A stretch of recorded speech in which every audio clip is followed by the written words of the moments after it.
Hello everyone, अगर आप English newspaper पढ़ते हैं लेकिन टफ वर्ड समझ नहीं आते तो ये वीडियो और ये चैनल आपके लिए है। आज हम सीखेंगे कुछ पावरफुल वोकैबुलरी वर्ड्स जो अक्सर न्यूज़पेपर में देखने को मिलते हैं।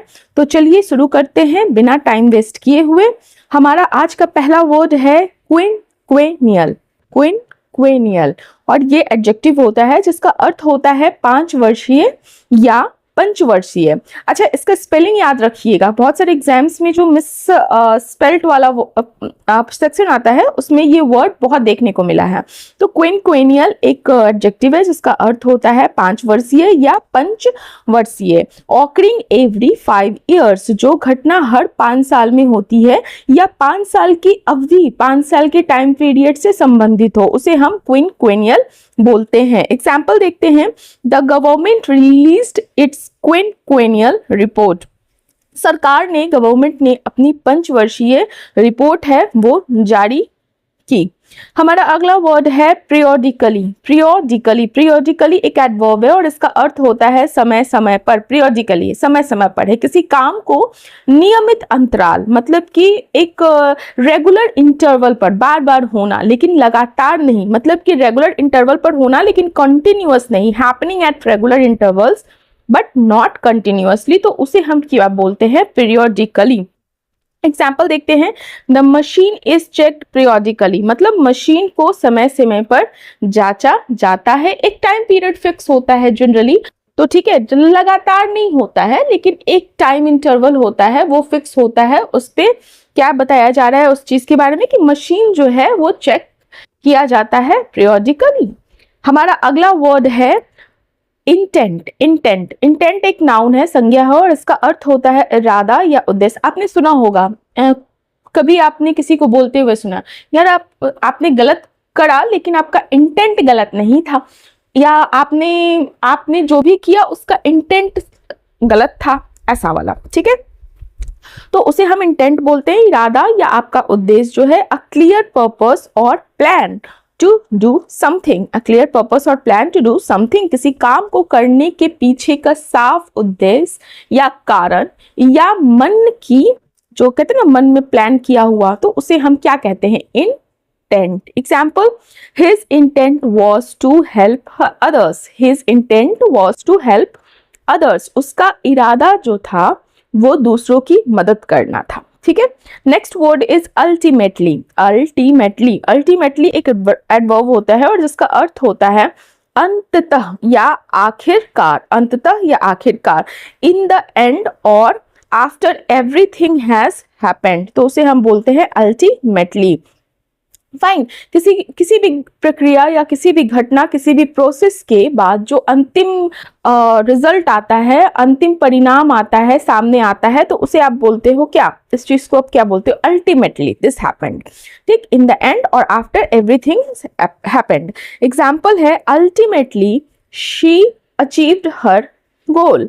आखिरकार, अंततः उसने अपना लक्ष्य जो है प्राप्त कर लिया। फाइनली भी आप इसे बोल सकते हो, फाइनली उसने अपना लक्ष्य प्राप्त कर लिया। आई होप आपको समझ में आया हो। अल्टीमेटली का अर्थ अंततः या आखिरकार, मतलब लास्टली भी ऐसे बोलते हैं।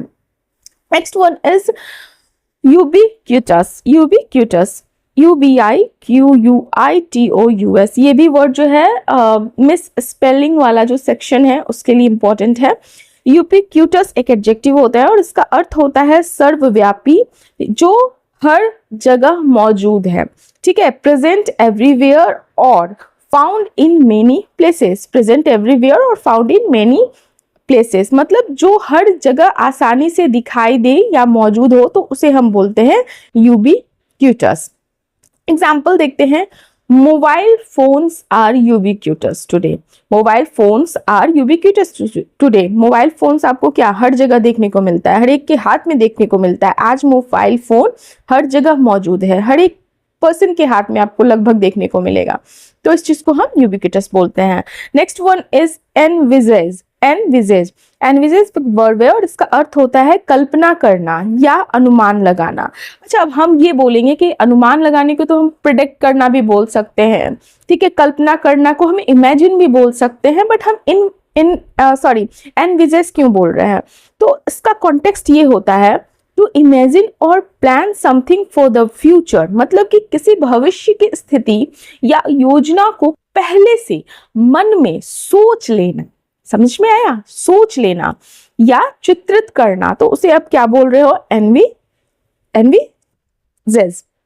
ठीक है, she envisaged a better future for her family, उसने अपने परिवार के लिए एक बेहतर भविष्य की कल्पना की।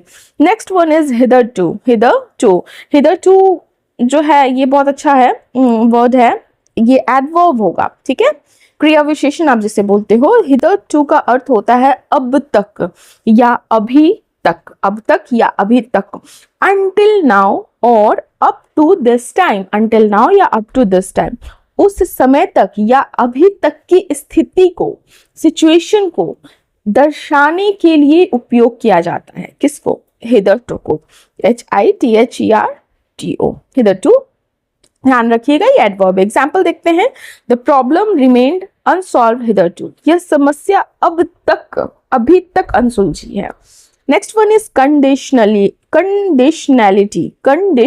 कंडीशनैलिटी एक नाउन होता है और इसका अर्थ होता है शर्तें या नियम। आपने है ना, कंडीशन भी बोलते हैं ना, कंडीशन। तो कंडीशनैलिटी नाउन हो जाता है इसका पार्ट्स ऑफ स्पीच, और इसका अर्थ होता है शर्तें या नियम, कंडीशंस और requirements attached to an agreement. Fine, मतलब इसका होगा कि जैसे कि आप कहते हो ना कि इस चीज से कंडीशन जो है वो जुड़ा हुआ है, किसी काम या समझौते से के लिए जो पहले से नियम, रूल्स, रेगुलेशंस, तय, शर्तें, आवश्यक नियम, तो उस चीज को आप क्या बोलते हो? कंडीशनैलिटी। और एग्जाम्पल देखते हैं। The loan came with strict conditionalities, जो लोन है वो कड़ी, मतलब स्ट्रिक्ट कड़ी शर्तों के साथ आया था। नेक्स्ट वन इज क्लैडिंग एक नाउन है और इसका अर्थ होता है बाहरी परत। ठीक है, बाहरी परत या आवरण, जो आउटर होता है ना, आउटर सरफेस। फाइन, तो इसको इंग्लिश में हम कैसे बोलेंगे? A covering layer applied to the outside of a structure for protection और डेकोरेशन। आउटसाइड मतलब आउटर जो कवर होता है उसे आप बाहरी परत बोलते हो, आवरण बोलते हो, और उसको इंग्लिश में हम क्लैडिंग बोलते हैं, एडवांस वर्ड में, एडवांस इंग्लिश में। ठीक है, तो किसी इमारत को या किसी वस्तु को, किसी चीज की बाहरी सतह पर लगाई जाने वाली परत को, और ये परत जनरली क्या है? सुरक्षा के लिए होता है, प्रोटेक्शन के लिए होता है, या सजावट के लिए होता है, तो उसे हम क्लैडिंग बोलते हैं। एग्जाम्पल देखते हैं। The building has modern glass cladding.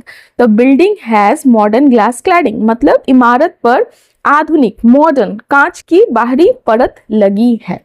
Next one is iteration एक नाउन है और इसका अर्थ होता है बार बार दोहराव, मतलब repeating a process again and again to improve और रीच अ रिजल्ट। किसी काम को या किसी प्रोसेस को, किसी प्रक्रिया को बार बार दोहराना, बार बार करना ताकि उसे बेहतर बनाया जा सके, तो उसे आप बोलोगे इटरेशन। किसी चीज को बेहतर बनाने के लिए जब हम किसी चीज को बार बार करते हैं, किसी प्रोसेस को बार बार करते हैं, तो दोहराव करते हैं, तो उसे हम इटरेशन बोलते हैं। एग्जाम्पल देखते हैं।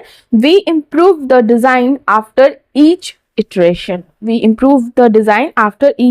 इसका हिंदी में जो है वो नहीं इसमें मेंशन हो पाया, उसके लिए माफी, लेकिन मैं आपको बताती हूँ। We improve the design after each iteration का अर्थ है हमने हर इटरेशन के बाद डिजाइन को बेहतर किया, डिजाइन को इम्प्रूव किया। नेक्स्ट इज रेजोनेट और ये वर्ब होता है। ठीक है, रेजोनेट आपने सुना होगा ना कि हाँ मैं इससे रेजोनेट कर पा रहा हूँ या कर पा रही हूँ, मतलब क्या होता है? मेल खाना। ठीक है, इसके थिंकिंग से रेजोनेट कर पा रहा हूँ, इस सिचुएशन से रेजोनेट कर पा रहा हूँ। और एक और मीनिंग होता है गूंजना। ठीक है, तो रेजोनेट का दो अर्थ निकलता है। पहला तो ये हो जाता है प्रोड्यूस साउंड और to strongly connect with feelings और आइडियाज, दोनों मीनिंग है। पहले प्रोड्यूस साउंड, गूंजना, और दूसरा हो गया स्ट्रांगली कनेक्ट विथ फीलिंग्स और आइडियाज। जब कोई आवाज गूंजती है तो उसे हम रेजोनेट कहते हैं, या कोई, और रेजोनेट इन द सेंस के जैसे आप कहते हो ना कि हाँ कोई बात दिल और दिमाग पर गहरा असर डालती है, गूंज रही है, उसे आप रेजोनेट बोलते हो। ठीक है, तो एग्जाम्पल देखते हैं इसका। हर words deeply resonated with the audience, उसकी बातें जो है दर्शकों के दिल में गहराई से छू गई। मतलब जो ऑडियंस थे उसकी बात जो है उससे ऑडियंस रेजोनेट कर पा रहे थे। Next one is purview. Purview PURVIEW, purview noun है, उसका अर्थ होता है दायरा या अधिकार क्षेत्र। आपका क्या दायरा है, आपका अधिकार क्या क्षेत्र है, मतलब कि कितने क्षेत्र पे आपका अधिकार, ये सेंस है।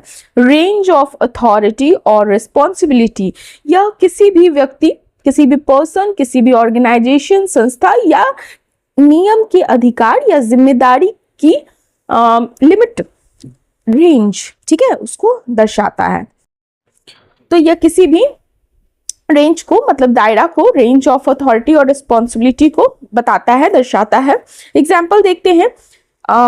This matter is outside my purview, ये जो मामला है वो मेरे अधिकार क्षेत्र से बाहर है, मतलब मेरी रिस्पॉन्सिबिलिटी नहीं है, एक सेंस ये भी, या मैं इस पे कार्यवाही या काम नहीं कर सकता हूं क्योंकि मेरे अधिकार में ये चीज नहीं है।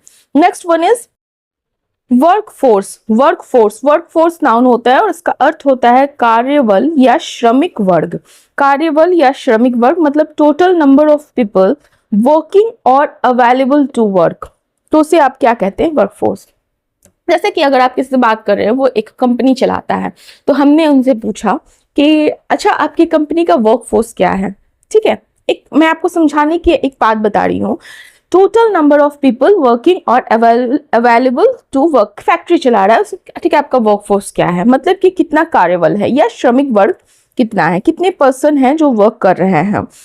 फाइन। अब किसी कंपनी, किसी संगठन या देश में काम करने वाले सभी लोगों के समूह को हम वर्कफोर्स कहते हैं, सभी लोगों के ग्रुप को हम वर्कफोर्स कहते हैं। The company is expanding it's workforce, तो कंपनी जो है अपने श्रमिक वर्ग या कार्यबल का विस्तार कर रही है। सो ये हमारा आज का लास्ट वर्ड था। तो अगर आपको ये वोकैबुलरी का जो वीडियो है यूजफुल लगी तो आप वीडियो को लाइक ज़रूर कीजिएगा, शेयर करें और चैनल को ज़रूर से सब्सक्राइब करें अगर अभी तक आपने चैनल को सब्सक्राइब नहीं किया है तो। ऐसे ही रोज़ नए words, English word, advance English जो होती है उसको सीखने के लिए मेरे चैनल से जुड़े रहिए। मिलते हैं नेक्स्ट वीडियो में। Thank you, have a nice day.